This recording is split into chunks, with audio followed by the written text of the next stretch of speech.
బీసీల సంక్షేమానికి ఎనలేని సేవలు అందించిన బీసీల అభ్యున్నతి కోసం తృణప్రాయంగా తన పదవిని సైతం త్యాగం చేసిన మహోన్నత వ్యక్తి బిందేశ్వర ప్రసాద్ మండల్ అని బీసీ జేఏసీ నాయకుడు చల్లంగి వేణుగోపాల్ పేర్కొన్నారు. కాకినాడ రామారావుపేటలో గల సెట్టిబల్స్ కమ్యూనిటీ హాల్లో బిందేశ్వర ప్రసాద్ మండల్ వర్ధంతి కార్యక్రమాన్ని ఘనంగా నిర్వహించారు. కార్యక్రమంలో భాగంగా బిందేశ్వర ప్రసాద్ మండల్ చిత్రపటానికి బీసీ జేఏసీ నాయకులు చల్లంగి వేణుగోపాల్, వాసంశెట్టి భీమరాజు, చింతపల్లి చంద్రశేఖర్, కుండల సాయి కుమార్ యాదవ్, పిల్లి శ్రీనివాస్, వనపర్తి బద్రి బీసీ సంఘ నాయకులు పాల్గొని పుష్పాంజలి ఘటించి నివాళులర్పించారు. ఈ సందర్భంగా బీసీ జేఏసీ నాయకులు చిందేశ్వర ప్రసాద్ మండల్ సేవలను కొనియాడారు. ఈ కార్యక్రమంలో నాయకులు నారాయణ గౌడ్, అనసూర్ రాజ్ కుమార్ తదితరులు పాల్గొన్నారు. మనం పోగొట్టుకున్నాము. దాని కనీసం సామాజిక స్పృహ అయినట్టు మనంతా కూడా బానిసత్వంలో దొరుకుంటూ కనీసం ఆయన స్మరించుకోకుండా జరుగుతున్న అన్యాయాన్ని రివ్యూ చేసుకోకపోవడం చాలా దురదృష్టకరం. ఎందుకంటే ఈరోజు కేంద్రంలో ఫండమెంటల్ రైట్, మనకు ఉన్నటువంటి కాన్స్టిట్యూషన్ రైట్ ఏంటంటే రిజర్వేషన్ ఓన్లీ సామాజిక వెనుకబాటుతనం మాత్రమే రిజర్వేషన్ కేటాయించడం, అంతే తప్ప ఆర్థిక వెనుకబాటుతనం అన్నది అంశం లేనే లేదు. కానీ ఈరోజు కేంద్ర ప్రభుత్వం అంటే మీకు చెప్పాల్సింది ఏంటంటే ఈయన సాధించిన 27% ప్లస్ ఎస్సీలకి 15%, ఎస్టీలకి 7.5%, అంటే 49.5% మించకూడదు, 50% దాటకూడదని చెప్పి సుప్రీంకోర్టు ఆంక్ష ఉన్నప్పటికీ ఈ కేంద్ర ప్రభుత్వం దారుణంగా నిర్దాక్ష్యంగా దొడ్డిదారిని వారికి 10% అగ్రకులాల్లో ఉన్న వాళ్ళకి సామాజిక వెనుకబాటుతనాన్ని పక్కకు తోసేసి ఫండమెంటల్ రైట్ని ఏదైతే ఉందో కాన్స్టిట్యూషన్ రైట్ని పక్కగా పెట్టి వీళ్ళు కొత్తగా ఒక సృష్టించి ఇవ్వడం జరిగింది. అదే ఈ రాష్ట్ర ప్రభుత్వం కూడా ఈరోజు మీకు స్పష్టంగా చెప్పాలంటే మొన్న జ్యోతిబా పూలే జయంతి రోజున మొత్తం అందరికి కూడా ఏదో వాళ్ళు అప్లిఫ్ట్ చేయడం కోసం బీసీ నాయకుడి యొక్క పేరు చెప్పి వాళ్ళు చాలామందికి లోన్లు ఇవ్వడం జరిగింది. 80% వసూలుకి ఇచ్చారు. ఇది సామాజిక వెనుకబాటుతనం పక్కన పెట్టి కేవలం అసలు reservation is for only meant for uneducation ఎక్కువ ఏ కమ్యూనిటీ ఉందో, అలాగే సామాజిక వెనుకబాటుతనం ఎక్కడెక్కడుందో, కించబాటుతనం ఎక్కడుందో వారికి మాత్రమే రిజర్వేషన్ వర్తిస్తాయి తప్ప ఆర్థికంగా వెనుకబడిన వాళ్ళకి రిజర్వేషన్ ఉంటుంది. ఆల్రెడీ సుప్రీంకోర్టులో ఛాలెంజ్ చేశారు, త్వరలో తీర్పు కూడా రాబోతుంది. కాబట్టి నేను బీసీ సోదరులని రిక్వెస్ట్ చేసింది ఏంటంటే దయచేసి మీరు కష్టపడి సాధించిన ఏదైతే రిజర్వేషన్స్ వారి యొక్క జీవితాలు త్యాగం చేసి మనకి ఇచ్చారో దాన్ని కాపాడుకోవాలి. దాన్ని వ్యతిరేకంగా ఎవరైనా ఏ పార్టీలైనా కేవలం ఓట్ బ్యాంక్ కోసం రాజకీయంగా లబ్ధి కోసం చేస్తే ఖచ్చితంగా ప్రతిఘటించాలని మీరు ఎవరో తెలియజేస్తూ జై భీమ్, అమర్ రహే బీపీ మండల్, అమర్ బీపీ మండల్ గారి గురించి ఇవాళ బీసీ సోదరులకి చాలామందికి తెలియదు. ఇవాళ సెంట్రల్ గవర్నమెంట్లో బీసీలందరూ 27% రిజర్వేషన్ పొందుతున్నారు అంటే ఏకైక కారణం మండల్ గారి.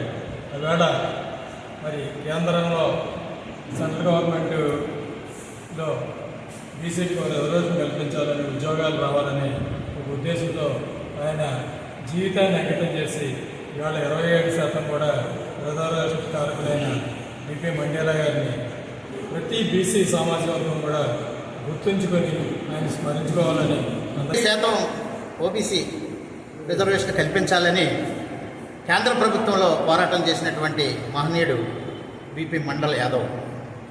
అయితే ఆయన ఈ యొక్క ఓబీసీ రిజర్వేషన్ గురించి తృణప్రాయంగా ఆయన ముఖ్యమంత్రి పదవిని కూడా త్యాగం చేసి 27% బీసీలకి రిజర్వేషన్ కల్పించాలని పోరాటం చేసి పోరాటి యోధుడిగా ఈ 27% ఆయన సాధించినటువంటి ఘనత బీపీ మండల్ యాదవ్ గారికి ఉంది. ఈరోజు ఈ బీపీ మండల్ యాదవ్ గారిని మనం గుర్తుపెట్టుకుని వర్ధంతి కానీ జయంతి కానీ చేయకపోతే అది మన దురదృష్టకరంగా భావించాలి. ఎందుచేతంటే అందరికీ ఉన్నాయి, అందరికీ చేస్తున్నాం, కానీ బీపీ మండల్ యాదవ్ గారికి మనం మర్చిపోవడం అనేది చాలా హాస్యాస్పదం. కాబట్టి ఈరోజు మన చల్లంగి వేణుగోపాలన్న దీని కార్యక్రమాన్ని చెప్పినందుకు ఆయనకు నిజంగా ధన్యవాదాలు తెలియజేస్తున్నాను. మనం ఒక విషయం చెప్తున్నాను, ఇదే సమావేశంలో ఒక కమిటీ ఏర్పాటు చేసి మన బీపీ మండల్ యాదవ్ ఒక విగ్రహాన్ని మన కాకినాడలో ఏర్పాటు చేసుకోవాలని కూడా నేను చేస్తాను. ఈ యొక్క కలెక్టర్ గారిని, మన శాసనసభ్యుల్ని, ఎంపీ గారిని అందరినీ కలిసి ఈ యొక్క ప్రపోజల్ పెడదామని నేను ఈరోజు మన బీసీ నాయకులకి అందరికీ తెలియజేస్తున్నాను.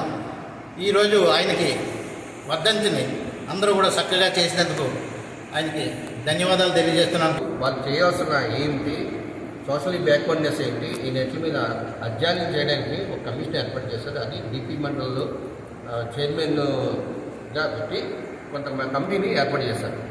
ఆ కమిటీ యొక్క రిపోర్టు 79లో 77లో అపాయింట్ చేశారు. 79లో సబ్మిట్ చేశారు గవర్నమెంట్కి.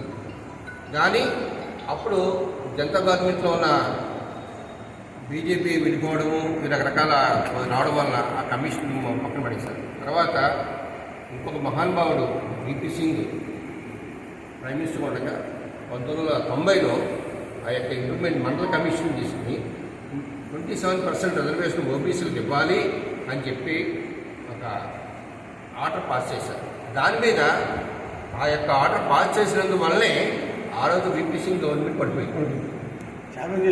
ఇవాళ ఆ తర్వాత మహానుభావుడు వీపీ సింగ్ గారు నిజంగా నేను ఒక రంగం ఏర్పడి message for BCs, no doubt.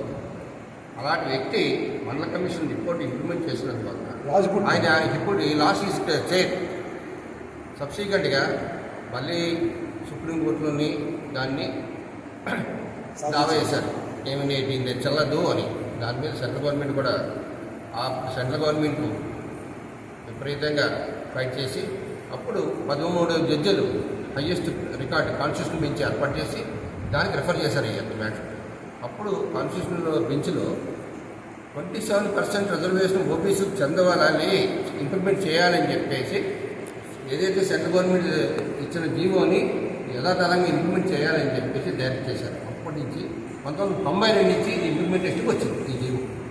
So అప్పటి నుంచి బీసీలు అంతవరకు ఐఏఎస్ ఐపీఎస్లో నామమాత్రం ఉండేవారు. ఎప్పుడైతే ఈ రిజర్వేషన్ వచ్చిందో యూపీఎస్సీలోని సెంట్రల్ గవర్నమెంట్ వాళ్ళు 27% చొప్పున అక్కడ ప్రాతినిధ్యం వహిస్తున్నారు బీసీ. ఇవాళ అప్పుడు జాయిన్ ఐఏఎస్ ఆఫీసర్ చీఫ్ సెక్రటరీగా రిటైర్ అయ్యారు, డీజీపీలుగా రిటైర్ అయ్యారు, చీఫ్ సెక్రటరీ కూడా బీసీ.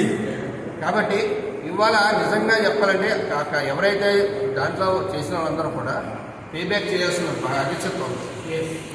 కాబట్టి ఇవాళ ఇప్పటికి కూడా బీపీ మండలం నుంచి మనం చేయకపోవడం చాలా కుదురుస్తుంది. కాబట్టి బీపీ మండలం యొక్క అన్నగారు చెప్పినట్టు దాన్ని విగ్రహం ఏర్పాటు చేసుకునే పరిస్థితులు, దాని గురించి సాధ్యాధ్యాల మీద మనం అందరం కలిసి కూర్చొని కమిటీ వేసుకొని నిర్వహించి మనం ఐడెంటిఫై చేసి సరిపోతుంది.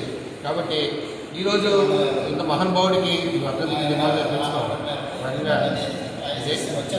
ఆ మహానుభావుడు మనకి ఈ కార్యక్రమం ఏర్పాటు చేస్తున్న చలంగా ఇంకో మిగతా విషయాలు ఇస్తున్నందుకు నా యొక్క అభినందన.